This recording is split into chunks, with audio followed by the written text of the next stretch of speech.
All right. Hello, everybody. Welcome to the brand new podcast focusing on comic books written by UK writers. We don't have a name yet, so we're not going to say it because I don't want to have to overdub my mouth later. But anyway, so this is Mike L. from the Comic Book Syndicate, also co-host of Tape Crusaders, Slam, and many others.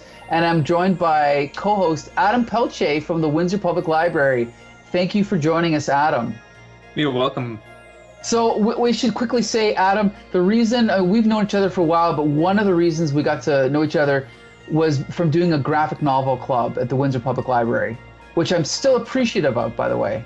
Oh, thank you. And actually, it's very fitting because I believe the first comic we picked was Alan Moore's run on Swamp Thing. So we talked about Moore. We've talked about some other UK writers that we had an affinity for. So it's very full circle this way. Yes, it is. And we're also joined by frequent Slam guest, Paul Carbonaro. Did we pronounce it right? No, it's Carbonaro. Carbonaro. Okay, there you go.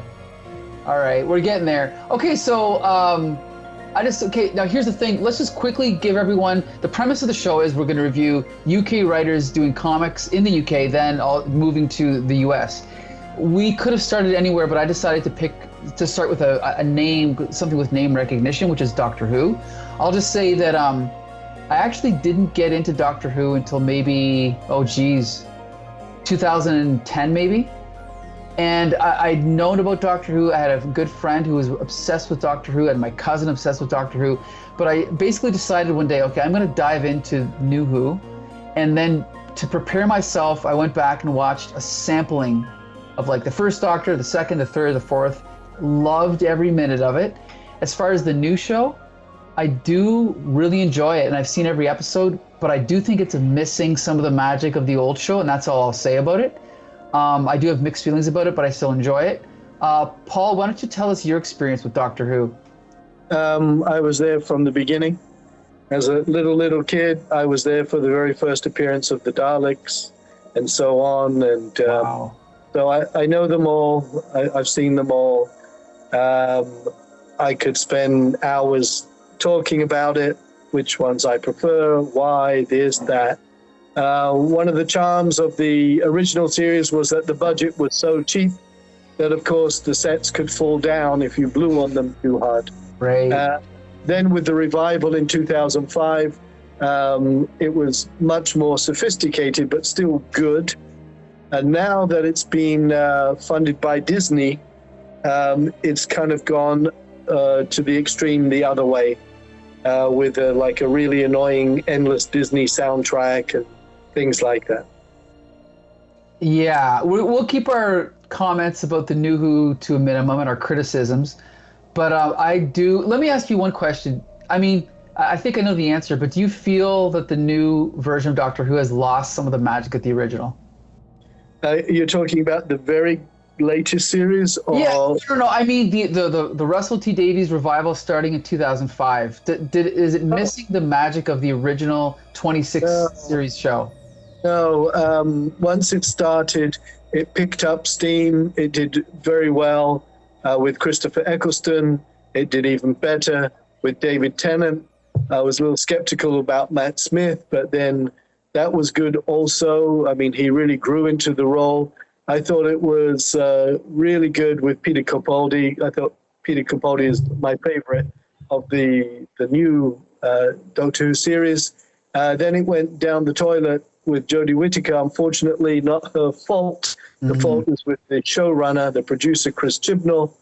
And now Ncuti Gatwa is good, but he's still having to deal with baggage, I think. So it's reviving slightly, but after the Jodie Whittaker run, it was almost like, on life support, I think. Okay, interesting. Okay. Adam, what's your experience with Doctor Who? It's very sporadic. So I think I would have ended up seeing some stuff replayed on PBS from some of the older series, but that would really have been it. I did like occasion to watch some of the revival series, but only really started watching it consistently probably during the Tennant years. Sure. And that would have been like the most consistent I would have watched it. Beyond that, I know cultural touchstones. I think, to be honest, my first exposure to Doctor Who, and this almost sounds blasphemy, is probably the American TV movie that they made in the 1990s. Right, yes, with the Eighth Doctor, I believe, right? Yes. Yeah. And again, one of those cases where I was a young one at that point. I didn't have a lot of exposure to this serial growing up. So for me, I knew about Doctor Who. I knew about him as this pacifist figure, which I thought was intriguing. And there was a lot of buildup to this TV movie. It was going to be this big phenomenon that was going to ingratiate Doctor Who into the American TV stream. And failed on a lot of levels, so to say. Yes. But that did whet my appetite, and that got me intrigued to figure out more about what is who are the Cybermen, what are the Daleks, and then it got me exploring that from there. So yeah, I think I have a cursory knowledge, but yeah, probably Tennant and maybe the Matt Smith years were the ones I'm most familiar with. Excellent. Okay, so look at that, I spoiled it. Okay, so I actually had everything out of order here, but the comic that we're going to talk about is it was originally printed in Doctor Who Weekly number 35, which, because of the file type, I can't show you the cover. But can you guys see it right now? Yeah. Okay, it's not full size. I'll try to fit it in later, but there's your image right there. Okay, looks pretty cool. It looks like a Dave Gibbons. Yes, drawing. it is. Yep. Is it a Gibbons drawing? Yeah. Yeah. Oh wow. Okay.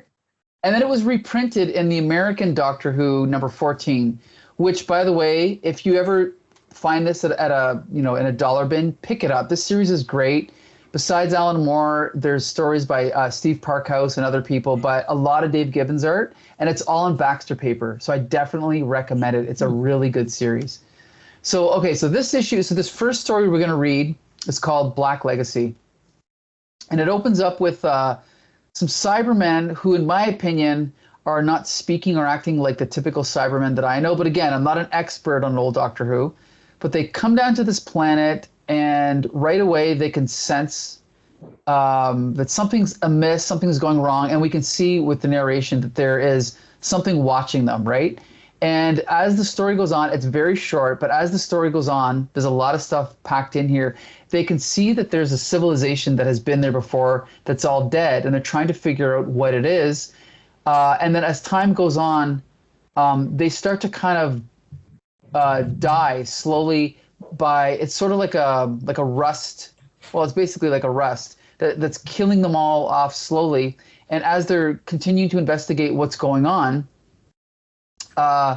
they also start to turn on each other to the point that there's only, I think, a handful of them. And by the time they get to the end, there's only 2 left. Then the leader figures out that I think he figures out that there must be, that he has to take this ultimate weapon that he's been searching for off of this planet. And that just at that moment, he encounters the being that's behind this rust that's been killing them. And he is the apocalypse device, the ultimate weapon that he's going to be taking off his planet. But this Cyberman uses some of the weapons that he's found to battle this thing. And he ends up destroying it by blowing up his own ship and therefore killing himself, which is the last of the Cybermen. Then we get a kind of like a little epilogue where we see down the line some, what are they called? How do you pronounce it, Paul? Centaurians? Yeah, Centaurians. Centaurans. Yeah. They're coming to the planet. So the idea is that this is going to continue to play out with other races in the future, and it's probably happened in the past. And then it ends with this final panel with the ultimate weapon, the apocalypse weapon, watching them and just waiting for them to come down to the planet. And again, we should point out this is only 1, 2, 3, 4, 5, 6, 7 pages, 8 pages, but it's amazing. There's a lot in there. I really enjoyed this. Paul, what was your opinion? Pluses and minuses. Because if it's written by Alan Moore, there has to be intelligence in the story. I can't imagine him ever writing a story that's unintelligent. At the same time, for me, it's a bit of a rip-off of the movies The Thing and Alien. It's a mishmash of The Thing and Alien. And what you said about the Cybermen is right. These are Cybermen in appearance. They're not Cybermen in character. They're not Cybermen in speech. They're not Cybermen in action. They're not Cybermen at all. Right. They just have the appearance of Cybermen, and we are told they are Cybermen. But you see, they're trying to show it, or Alan Moore's trying to show another, from another angle, because here the Cybermen are the victims, not the, kind of perpetrators, really. So you can actually feel a sense of sympathy for Cybermen, which is something that's never happened before, because there's, you can't sympathize with them. I think Alan Moore always can tell a story, whether it's 5 pages or 8 pages, 20 pages, he can tell a story. And so there's a story. It's intriguing. I'd never seen Cybermen rust before. So I thought, okay, that's a nice angle. They're rusting. They're affected by disease. So intriguing, but extremely derivative. And no, they're not Cybermen in character and speech. I should point out the story was published in 1980, so it did come before the Thing movie, unless you mean the Howard Hawks version and then the original novel. I mean, I don't know if you'd read that or seen those, but it's possible. No, it would after the movie Alien, and yes, Alan Moore has read just about everything. I get the impression. So I'd be amazed if he hadn't read the small novel, which I have somewhere here actually, just near me, from the Thing. Yes, where it's all about suspicion, who is infected, who isn't infected. Okay, so okay. It's a mishmash of those two, but still, it's Alan Moore. It's always worth reading. Gotcha. Okay, Adam, what do you think? I mean, I think it's a very interesting take on hubris for the Cybermen. Regardless of how authentic their depiction is as per the Doctor Who series, I do think it's really interesting that their ego, that their infallible sense that they are the superior race, that they will not be threatened by anything, is really what leads to their downfall on this planet. That this thing that they're seeking, again, the hubris is the thing that they're seeking as this ultimate weapon, is ultimately what does them in. Which, as Paul mentioned, like Alan Moore, even I would argue this is a relatively unsophisticated story from him. It is pretty basic. I do think there are moments of derivativeness, but, there is a point to it. And there is a certain profundity that you can take away from this. The rusting of the Cybermen I thought was interesting because you do have this race of these Cybermen. What are you going to do that can inflict any sort of idea of harm or prevalence suspense throughout the story? Well, you have this thing that essentially acts as a disease, and by doing that, you do have a threat for the Cybermen, which is really, from what I understand, pretty unprecedented, at least at this point within the series. Again, I don't have a thorough knowledge, so don't quote me on that exactly. And as for the weapon itself, it's a very simple design, kind of a death's head figure with the billowing cloak. It's a very simple, but I feel elegant design, something that I could actually see working throughout some other books, maybe, since this was published by Marvel. I know they were very choosy about being able to have certain character creation rights given to them if they publish stuff. I could definitely see them publishing this story and reusing this particular character for upcoming comics in other continuities, or maybe even in the main Marvel continuity. With that said, I do think there is a really good kind of new wave science fiction story within this that feels like it's forced into the Doctor Who canon. I don't think it's necessarily needing to be a Doctor Who story. Even Paul mentioning that these don't feel like Cybermen necessarily. I think you could change the character designs and change the names of the species, and this would just be an original idea that would be published, maybe even better if it's not connected with the Doctor Who mythology. But I thought it was really well executed. I really appreciated the art, the shading that was going on throughout it. The mass of the Black Legacy just depicted initially as this monolithic mountain, and it turns out it's this weird vampiric figure. That I appreciated. Again, a lot of the prose was a very straightforward, a bit unsophisticated for more, but I still appreciated what he did even this early in his run. Yeah, as far as the story goes, I do think either two things could happen. Either they could completely, Alan Moore could have rewritten all the dialogue to make the Cybermen speak more like Cybermen, and the story could have been roughly the same. Or, like you said, Adam, they could have just, it's like Alan Moore just had this plot, he came up with it, and just sort of grafted it onto Doctor Who, because, well, the Doctor's not even in the story. So it's like you said, it could just be a team of astronauts, right? It doesn't have to be the Cybermen at all.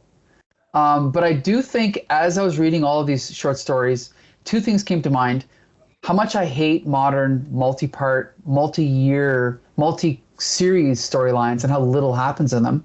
And I also was thinking, if this was an episode of the show, most of these stories, there's almost enough there to form the skeleton of a plot, and then you could just fill it in with little subplots and character moments, and I think you might have enough for a full episode. At the very least, if the old show was maybe 22, 23 minutes, this certainly could have made an episode of the old show, I think, with a little bit of padding. So that was nice. But we should also point out the art was by David Lloyd of V for Vendetta fame. So, yeah, it's no accident this art is good. Paul, what did you think of the art? I thought that he had a tough job to do all of this in like 7-8 pages. Right. Was it? How many pages was it? I think it's 8. 8. Yeah, he had a tough job, and it's still a bit crammed, but it's still very attractive.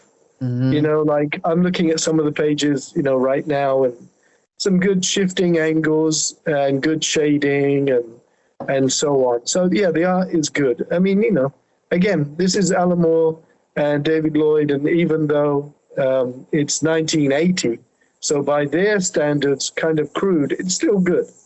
I agree. It's really good.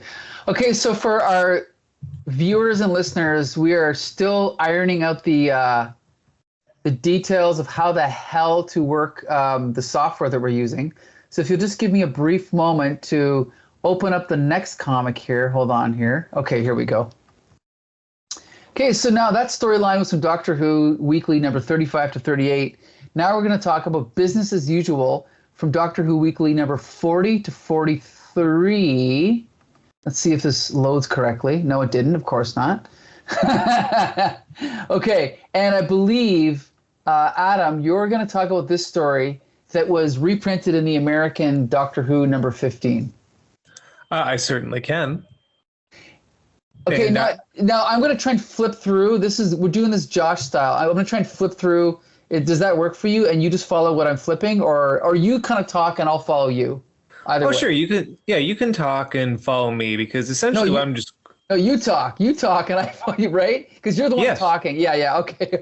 Follow me. I hope this is all in the podcast. Final version. Great. Yeah. Business as usual. Yeah. And the Doctor in this is very iconic. The actor's name is escaping me. What is the actor's name who performed this Doctor? Tom Baker. Baker. My favorite. And I would argue, in spite of the revised series, probably the most iconic of the Doctors, I would say. He is very similar to what his role is in the previous story, which is that he's just basically being a bookend, where this is a story he's introducing that he's not involved in at all. Business as Usual starts in 1989 as a series of strange geometric-shaped asteroids fall to the Earth. A plumber discovers one and suddenly is imbued with some knowledge, it seems, because he goes to a chemical plant where he ends up providing information of how there can be a new method for bonding carbon atoms. He basically sells the patent for millions of dollars and uses that then to invest in a brand new company, Galaxy Plastics. Right. Now, he introduces a co-worker named Mr. Dollman, which is a very on-the-nose name, as you'll see in a moment. But with Mr. Dollman as his assistant, Galaxy Plastics becomes a huge, huge company until this person who discovered the meteorite or asteroid, whatever it was, the space rock at the beginning of the story, commits suicide. and then the company is left into the possession of Mr. Dahlman.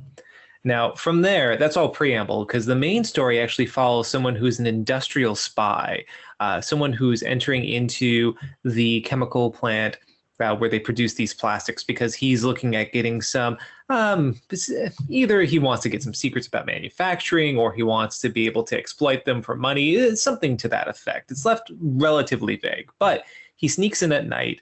He runs through the gated area into the warehouse, where he sees an entire warehouse full of plastic action figures. Of course, it's a plastics company. Why wouldn't they create these toys? He puts them down, and as he goes away, we notice the action figures begin to move. Great sequence, yeah. Is actually really well, I have to say, sequenced here. There is a great staging where we see the shine of the flashlight on us as he's walking around, thinking to himself, and he hears a strange noise, and he looks down to see a little toy soldier that's moving. Now, while initially shocked, he thinks, oh, this is just an interesting toy. They can come up with a self-moving toy soldier. Oh, what an interesting little development. I'll steal this. But then the toy soldier fires at him, and it's real bullets. And not only is it one toy soldier, as we go to the next page, we see an entire armada of them following this person. So clutching his wounded arm, he runs into an area that's supposed to be secured, where he meets Mr. Dahlman. And Mr. Dahlman actually says he's not the head of Galaxy Plastics. The head, the brain, if you will, is this giant brain in a vat. I believe this is Krang Sr. I'm not quite sure. But, right. Anyway, the revelation is, of course, these meteors, these space rocks, were actually composed of some sort of sentient virus that was able to infect the person who found them and impart some knowledge and manipulate him so that he would be able to found this company, and they can manufacture various plastics with the aim of course, taking over the world. This is all revealed through kind of a clunky exposition block by Mr. Dahlman, but you know, it might be clunky because Mr. Dahlman is a giant doll man. He's actually a robot. His hand snaps up, and we see a gun protrude from it. Proceeds. It's great. He proceeds to attack the person who's trying to commit the espionage, but he manages to grab a tool and smash Dahlman at the side of the face and run away. Dahlman, of course, being a giant robot, automaton, he gets back up and fires a laser, which our espionage person manages to dodge, shattering the glass container that housed the brain that was actually in charge of Galaxy Planets. Well, the brain shatters, the glass container which held the brain shatters. The brain goes to the ground, and the liquid within said container reaches the computers surrounding it, which causes an incredible explosion, flinging our hero out of the building. And he looks back to see a flaming, melting figure of Dahlman chasing after him. And it's not only him, it's the armada of small soldiers that are also firing him as well. So he's kicking them by, he's trying to evade their shots. He flings himself into his car to drive away, even having to really evade them by crashing his own car into a tree to eliminate these small toys. But it's all for naught, because standing above him is the weird, desiccated, melting figure of Dahlman as he fires some sort of ray at him. Well, we then see later on, I believe it's the next morning, we see that there are some policemen, maybe some firefighters that are just tending to the site of destruction at Galaxy Plastics. But then we also see someone who shares the visage and the name of that person who committed espionage, laying flowers on a grave, the grave of the real person who was named Max Fisher, the original person committing that espionage, and that they're plastic flowers naturally. And that's how the story ends. I love this story.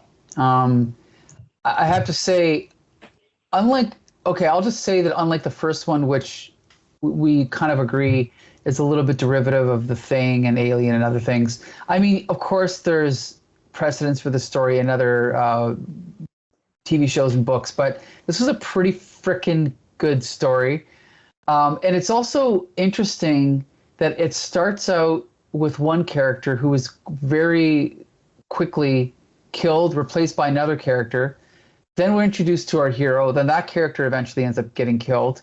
I just thought that this whole thing was a great little horror story, like almost like a mini episode of Twilight Zone. And of course, the art was incredible. I thought it was even better in this one. This one's even shorter. This is 1, 2, 3, 4, 5, 6, 7, 8. Okay, same number of pages, but a lot of story packed in here. And while they do skip through things pretty quickly, like I said, I think there's enough substance here to spread out to like a full episode of the show, in my opinion. I really liked it. Paul, what did you think? I have to give you some history. Okay. So if we're ready. Sure, this do it. This is not an Alan Moore story. This is an adaptation. Okay. Even though it doesn't say so. Interesting. Because the history is the second Doctor, Patrick Troughton, who I loved, was replaced by Doctor Number 3, John Pertwee. And as a kid, I was watching John Pertwee's first adventure.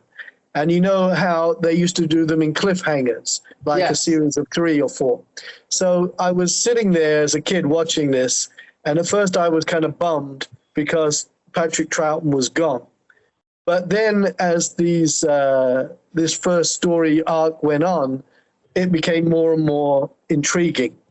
And if I remember correctly, I think it's called Terror of the Autons, Autons.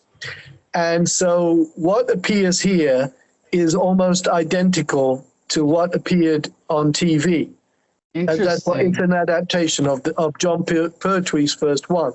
Ironically, the image on the strip is of Tom Baker, but Tom Baker's Doctor had nothing to do with it. It's the John Pertwee Doctor, number 3. And I remember watching and seeing these, as you say, space balls fall to Earth, and they would fall into farmland and start beeping. And a farmer came across one of them on his land and picked it up. And that's where things start going, And as the story moves along, yes, a factory is developed, and there's all these plastics production. And the creepy guy who runs the factory looks identical to the depiction on the first page that you see. And eventually you discover that there are all these kind of humanoid automatons. And just like in the strip here, the hand flicks down and they can fire from a device inside the wrist and basically zap people to death. And that's what they do. In the climax to the TV show, there was this big kind of tub with a creature in it with tentacles. And one of the cliffhanger endings was where the John Pertwee Doctor was right by it, and tentacles came over the side and wrapped themselves around his neck, and they're choking him, supposedly to death. And that's the end of the episode. And then you come back next time to find out if these tentacles are killing him or not. But it was such a popular beginning to the John Pertwee era that when they revived the show in 2005, they went straight back to the Autons for Christopher Eccleston's first episode and first arc, because he meets Rose in the basement of a department store. And my gosh, now I remember. They're Autons coming to life. So that's what it is. It's not an Alan Moore story, unfortunately. It's an adaptation, a good one. And it's not a Tom Baker Doctor Who adventure. It's a John Pertwee number 3 one. And it was used for Christopher Eccleston's first one as well. But in the space they had, very good. There are a few different scenes, but otherwise it's more or less the same as the TV show in the first place.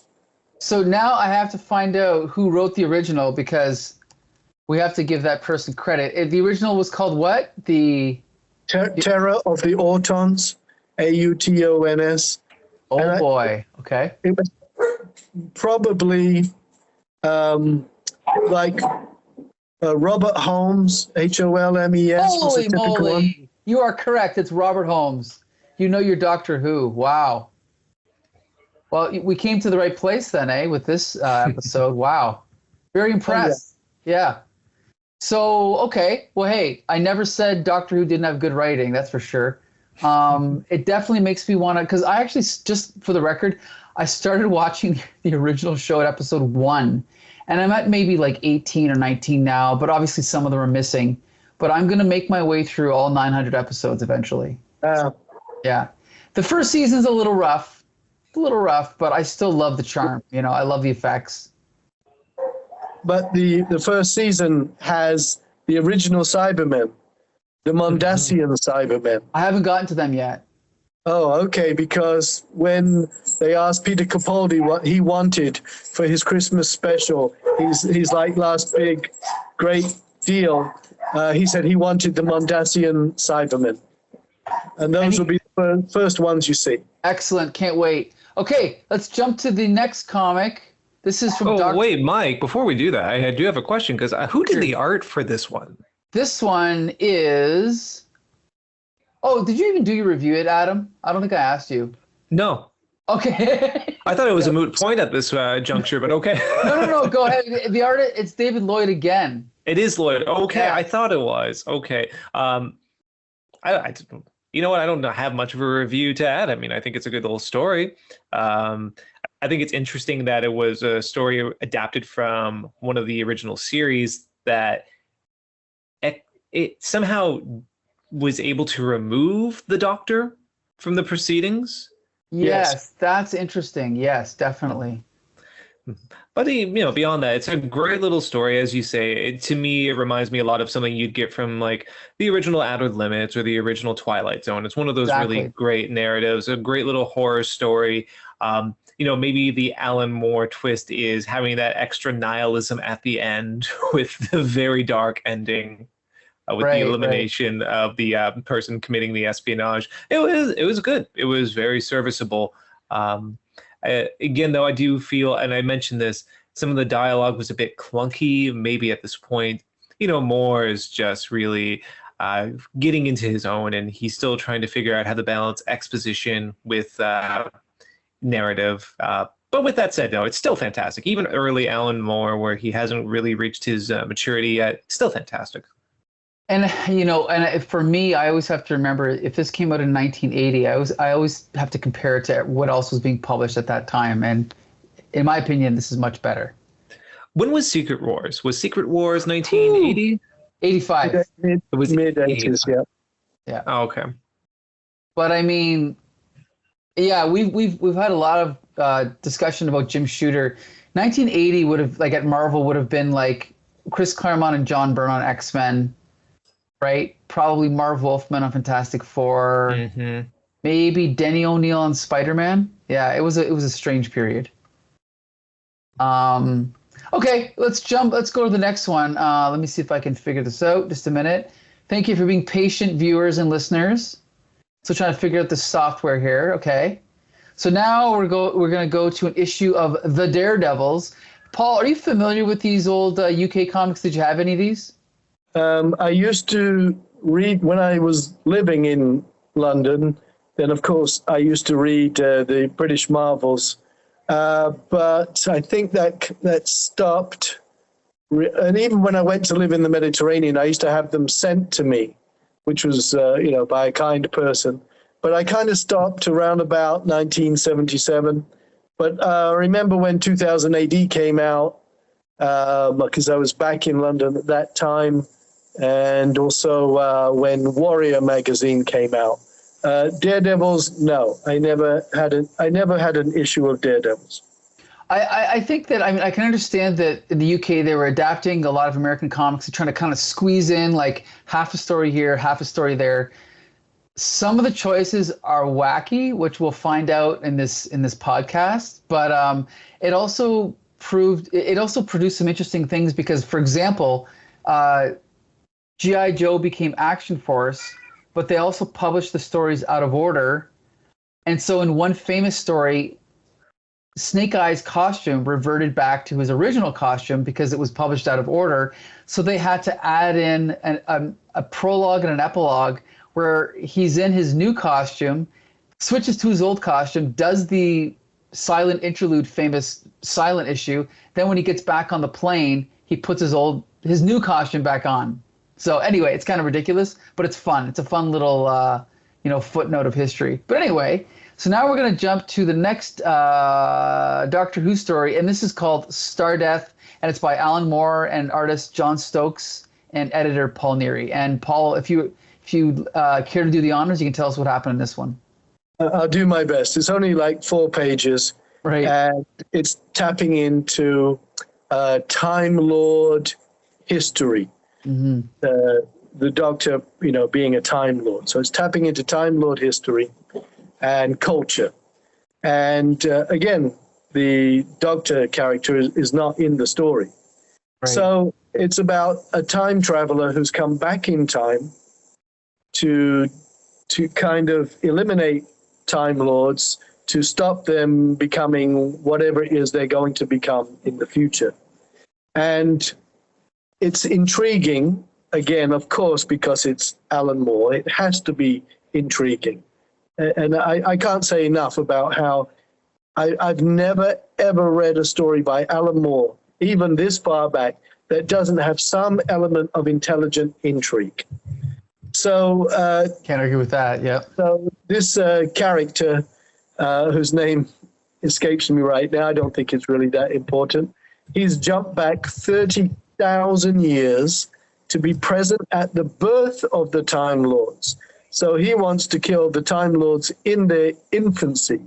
Oh, he's a mercenary named Fenris. So he's come back 30,000 years to kill them in their infancy. And he's got a device with him which is going to screw up their defense system, because the Time Lords are in a craft which is on the edge of a black hole, and they're preparing to go into the black hole, protected, so that they can harness energy from the black hole to help them in manipulation of time and so on. So he's come back to try and stop that, and the way to do that is to, of course, secretly mess up their defenses, so when their crafts go into the black hole, they'll be obliterated, and he's planning to escape just before, this happens to the craft on which he is. And this is why it's called Star Death. But not surprisingly, he is discovered, and he's discovered by the central character in Time Lord Gallifrey history, which you'll find when you watch all the Doctor Who episodes, and that's Rassilon, because the name of Rassilon comes up typically in anniversary shows of the TV series. And Rassilon is extremely powerful and is able to stop him from doing, the deadly deed. That's it in a kind of nutshell. So he reckoned without Rassilon, and he came close to executing his plan. But it's Rassilon that has saved the day, and the Time Lords are able to enter the black hole, and we know later on they master time. I think the most intriguing wording from it was an interaction between a male and a female Gallifreyan, and where one expresses, but why would this person come back in time to kill us? Mm-hmm. We're not bad. We're not bad beings. We don't do anything bad. Why would anyone want to do this and kill us? And the other person remarks, well, basically, who knows what we become in the future? Mm-hmm. So that's the real point of intrigue, because he has guessed correctly that if somebody's coming back in time to do this deed, it can't be because of what they are now at the birth of the Time Lords. They're good people. They've done nothing wrong. It must be because of what they become in future. And why will they become what they become in future? Because they develop a mastery of time. Because they have entered the black hole with their ships protected, and they can benefit from this and learn to manipulate time. So of the 3 stories we've covered so far, this is the shortest, but for me, this is the most intriguing. It's pretty freaking interesting. I mean, time travel is not an easy, subgenre to kind of master, but Alan Moore has done some really good ones. Like, scientifically, according to what we know, time travel is impossible, but there's also a good way and a bad way to do it, and I feel like a lot of writers do it in a bad way, but Alan Moore always gets it right, and this is an example. Now, one thing I want to ask you, this directional control device at the end that they tease, is that something that we should know the importance of? Is that something tied into the TARDIS, or? I really don't know. Okay. And even though I've kind of been with Doctor Who since the beginning, I don't know every single thing. I haven't seen every single episode. Yeah, why not? And I think I have seen a device like this used. I think with the Matt Smith Doctor Who, I seem to remember it being used. Okay. But I could be wrong. Okay, that's fine. That's fair. Okay, before I say anything else, Adam, what are your feelings about this story? Well, the main intriguing aspect for me when it comes to time travel narratives in general is how the time continuum is either manipulated or it's impossible to manipulate it. Now, I think Doctor Who has pretty much shown that time can be altered to affect future events, but I'm not sure at this point if that was canon or not. What I find very intriguing is, to me, there's an implication that this assassin was, through his evisceration, left behind this device that aided the Time Lords in their ability to control time, almost creating a loop in that way. Yes. Mm-hmm. And I find those time loops to be the most fascinating thing with these sort of narratives. It's that whole idea that raises questions rather than provides answers, which is, what can you actually do to offset future events? Is there any way that you can change the course of the past? And, there's a lot of philosophical and a lot of ideological aspects that go into that, but mainly it pertains to the idea of, will we have any real way to impact the future? And in this way, if we make attempts to impact the future, will we actually negate our desires? He negates his desire. He gives the Time Lords their technology, their opportunity to harness time, or at least that's the implication of this particular story. Yes, I think, sorry, I just want to agree with you, because it's not just about being able to enter the black hole, of course. Mm-hmm. It's the fact that his time device is left behind, mm-hmm. for them to learn from and manipulate. So it's a double success for them. Exactly. And I do want to also give credit for the art as well. Very distinct style, because we have a different artist. This is John Stokes, who I've seen him do some backup stories in other periodicals in the UK, and I think he worked with Grant Morrison as well. I do like the style here. It's really clean, very atmospheric. I really do appreciate that. I don't like it as much as Lloyd, but it's certainly good. And we'll talk about this in future episodes, but the first thing I noticed about UK comics was they were much more shadowy. There was a lot more blacks than American comics. And this particular artist doesn't really draw in that style, so I definitely did not like the art as much, but it still is good though. And it's, as we said, it's only 1, 2, 3, 4 pages, and there's still so much story in this issue, right? And I really appreciate that. Like, now, the other thing I didn't even mention is that those first 2 stories that we read that were only 8 pages each, those were spread out over like 4 issues each. So you're picking up this weekly comic and you're only getting 2 pages. Like, I don't think, and I'm not crapping on American writers, but the current way that comics are done in the United States, I don't think the current writers could handle this. And I mean, we know that Alan Moore and Grant Morrison and a lot of these guys also did a lot of stories for a series called, I think it was, what was it called? Time, Paul, you know what I'm talking about? Time Twisters or Time Warp or something. It had the word time in the title. And it was an anthology series where I believe every story was a time travel, like Twilight Zone-ish story. Wasn't that in 2000 AD? It might have been, yeah, it might have been. And I've read a few of those, and they're of course really good too. But it's just it's such a nice discipline, especially when these writers are just starting out, to throw them on these anthologies and just say, okay, give us 4 pages, give us 8 pages, right? Like what a great way to to kind of just break them in. But anyway, well, I have a little. Sorry. I'm sorry. I just want to say quickly. You said about the shading, right? A lot more shading, but I think it's because it's in black and white. That could be. I was thinking that. Yes, you're right. If it was in color, I might notice the shadows more. But I certainly don't think this artist is as good as David Lloyd. He's fine, but he's just not my favorite. Yeah. No, I agree. But and I just want to bring up a little trivia here, something that you might be interested in, because the character that introduces this narrative, we don't really see them again. I guess this is Merlin that's introducing this, but that's actually a modification made for this republication in Daredevil's #5. This was actually a backup strip introduced by the Fourth Doctor in its original publication, and they removed the image of the Fourth Doctor when this was reprinted in Daredevils. Interesting. And you can kind of see that this art does not quite match the other art, so it's inconsistent in that way, yes. Yeah, interesting, huh? But I do want to say, I don't think the art is necessarily worse.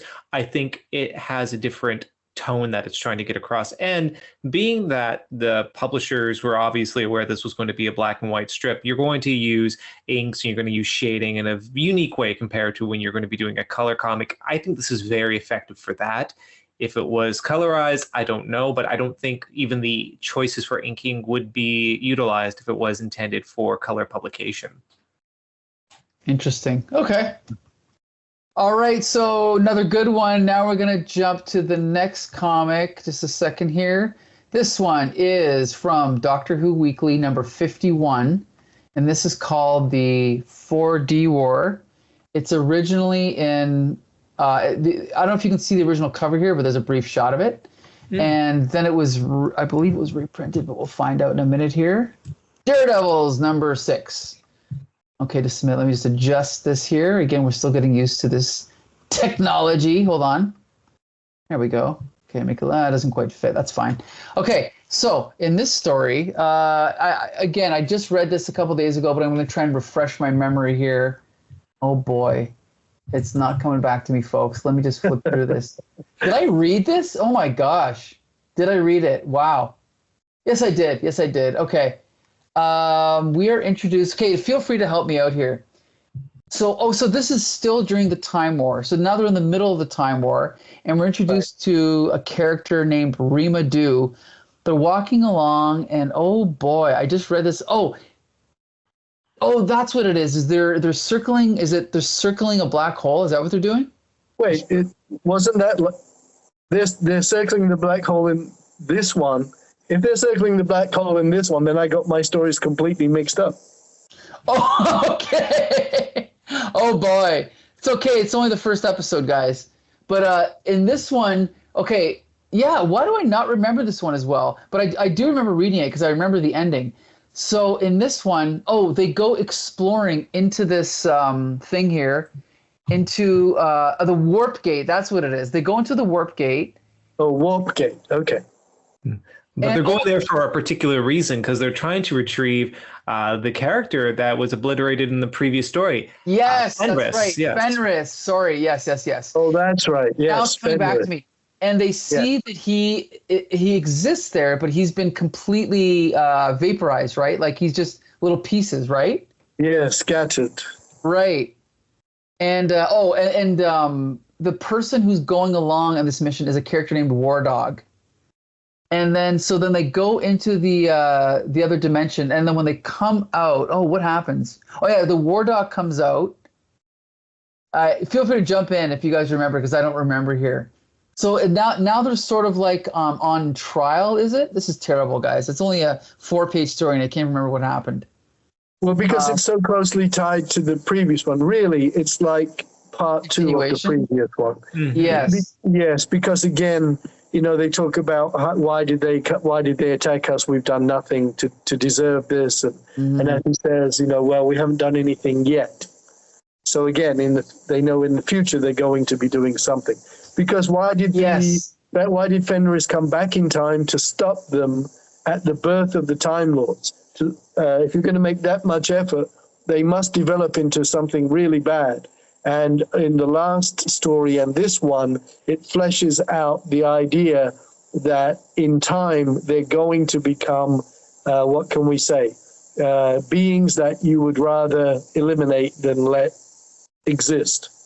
Yes, and they make that point. They say, they talk about our end. They're like, well, the images are coming, or they're forming. Our enemies are from 30,000 years hence. A cadre of supermen. They're called the Order of the Black Sun. And yes, as you said, so they're here to punish them or to wage war against them for things that they haven't done yet. Right. So it really is part two. It really is, because it's the same premise. Somebody coming back in time to stop them developing. Mm-hmm. And that's the thing is, yes, when you said that quote about, oh, they're here to attack us for something we haven't done yet, I was frantically looking through the story and I couldn't find it. But it's because that's actually how this story ends. Yes. Yeah. Yes. Right. So, yeah, anyway, so the story does end with a battle, and then that quote comes in. And so it's a nice little ending because it's kind of a foreshadowing of things that will come in other Doctor Who stories. So the fact that I couldn't remember what was going on is not a good sign. But as we said, it is kind of a part two of another story. So that's part of the reason that I was confused. But the art is by David Lloyd again, and as usual, the story is by Alan Moore. So I still thought it was really good. Maybe just not quite as strong as the other ones. Paul, what did you think? Well, I guess I've already said it regarding the last one. Okay. But because this has the wordings that I was referring to. But still, what did I think really? I probably liked it less than the previous one. I think this one seemed a bit crammed in writing and in art. The thing that was in this one that I didn't read before was humor. You know, where the character's name is War Dog, and early on, I think the female character calls him Warthog. Yeah. And I thought, well, yeah, that's fun. Call him Warthog. That's right. It sounds like Warthog. Right. But apart from that, you know, I mean, it really the same as the previous one, I think. Agreed. Adam, what do you think?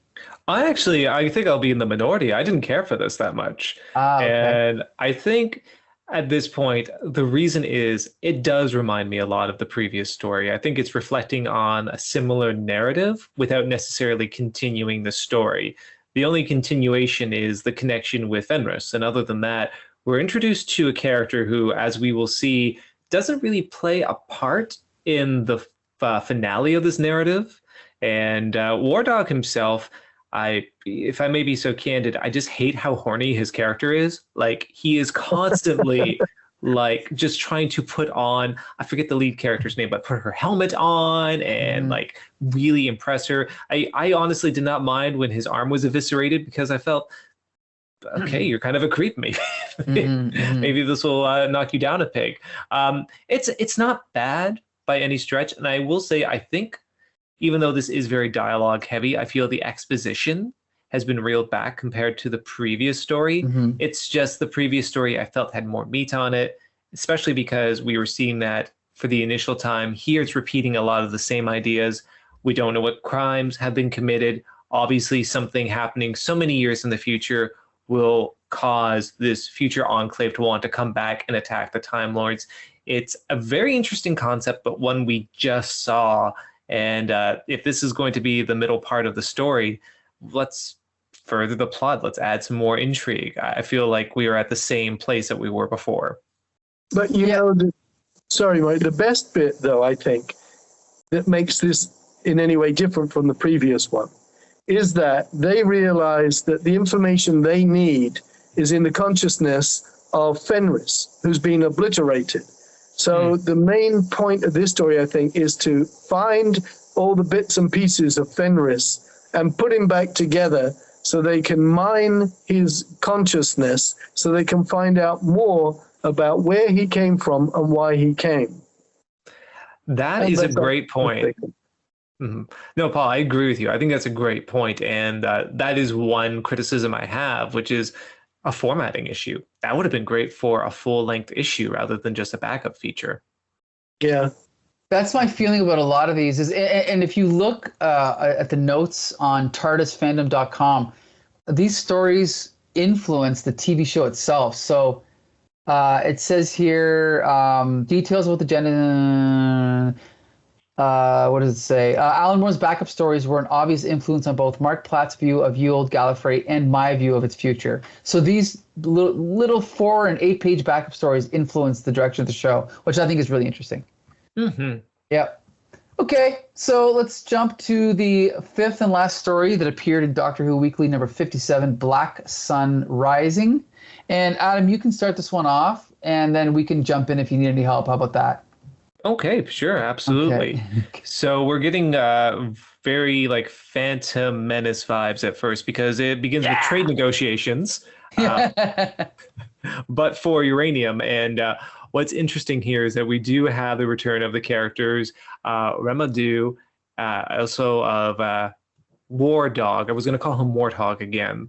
But we also have this we have this enclave of other parahumans, Cobweb, Millennium, Zeitgeist, characters' names that I would have come up with as a 16-year-old writing my own edgy comic. But regardless, all of these humans are part of this trade negotiation that involves the Order of the Black Sun, which is intriguing because that does call back to the previous story. And I do think that is necessary for setup for this. Essentially what happens is that there is a little bit of jealousy that erupts between Lady Ramadou and Lord Adamath, and that's the Black Sun representative for the Rigel sector, I believe. Essentially, this erupts when there is some ploy to commit an assassination. And this happens when one of these parahumans is basically stopped, arrested, their brain is completely wiped, and they're turned into a type of sleeper agent for the assassin. So what happens is this particular parahuman, I believe this one is called Millennium, has a power to essentially accelerate aging to such a point where she can cause people to turn to dust. And that's what she does by attacking the leader of the Black Sun. So I mentioned there was this sort of jealousy happening between these two characters, the Ramadou and the member of the Black Sun, because they're starting to engage in a little bit of a romantic relationship as well, as is portrayed throughout this issue. Well, that comes to a head after this assassination. Essentially what happens is, even though it looks like the Time Lords will be fully blamed for this action, War Dog appears and he manages to unite these different parts of the trade negotiations with the Order to fight the Sanitarians together, because that was who was behind the assassination attempt. So that ends, and so essentially what happens is this plot is dispelled. There's this implication that the Order of the Black Sun wants to kill the Time Lords because of this assassination, but that's overturned by this ending, which is intriguing because then it continues the question of what are with these assassination attempts if it was proved that the Time Lords were not responsible for this. So that I found very intriguing. It was definitely the most action-oriented of all the issues. And I think this one was also illustrated by Dave Lloyd as well. Yeah, David Lloyd was the illustrator. Really good art. Excellent art, yes. You know, I guess if you're going to be sort of writing backup stories for an ongoing series, the smartest thing to do is to have your own little mini cast of supporting characters you can keep bringing back. It's a smart way to connect all your stories together, right? Because these were spread out a little bit in the weekly series, so that's really smart. I guess now that we're on the last story, I got to wonder, this obviously must have been a mandate, but why is the Doctor in none of these stories? Right.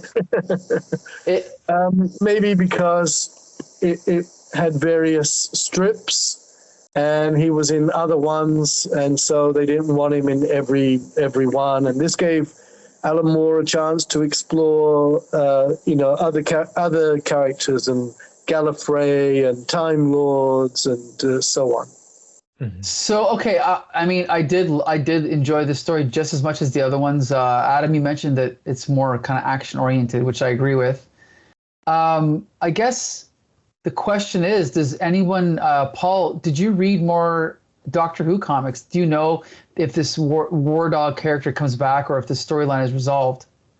No, because when I tried reading a Doctor Who comic, I didn't like it.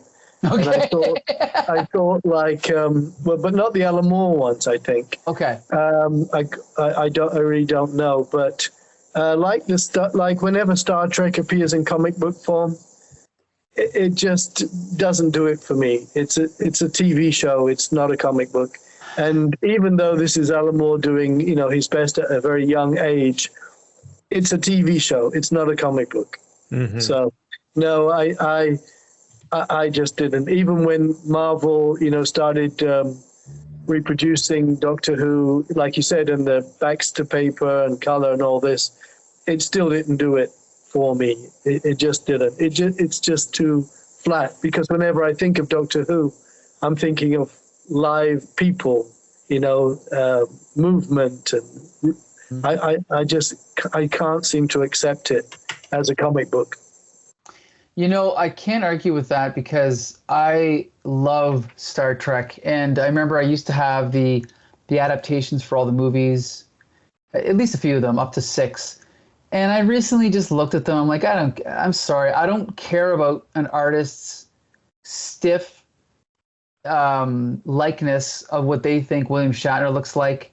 The writing is sometimes okay, but not good enough for me to make me want to read it. So I kind of am with you, but I do think that the Doctor Who comics that I've read are more intriguing than the Star Trek comics I've read. So for that reason, I would go on to read other stories by other writers, especially because I know there's a lot of Dave Gibbons art that I'd like to see. So, but yeah, as far as, sorry, go ahead, Paul.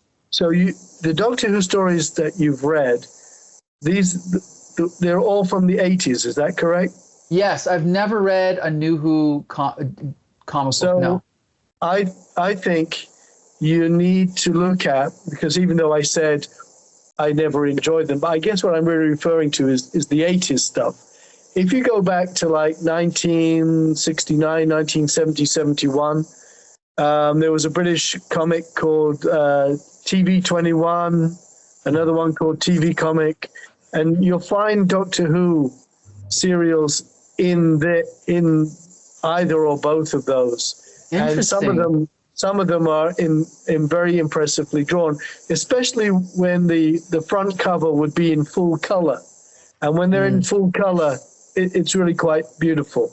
I seem to remember John Pertwee, Doctor Number 3 stuff in those. So if you just go and look up Google Images, for example, of TV 21 and or TV Comic, and key in, Doctor Who, I think you'll find strips from 70, 71, 72. Interesting. Thank you. I definitely will. Okay, so I guess that's it for Alan Moore, Doctor Who. That is actually every story he did. So now we've read them all. Again, interesting place to start. We could have started with Alan Moore. We could have started with Maxwell the Cat, or some of his oddball early strips that he did, like when he was in college. But I wanted to start with something with some name recognition to launch the podcast. So I thought this was really interesting. And it is funny. It's also interesting because Alan Moore did not do a lot of work for Marvel, right? He only did a handful of comics in the UK. I don't think he ever did anything for the American comics, except for that charity, what was it, Heroes for Hope? Yeah, he did 3 pages for that. I think it's the only thing he ever did for the American Marvel comics. So, well, for the Marvel, I know he worked with other American publishers, of course, like DC Image. I know.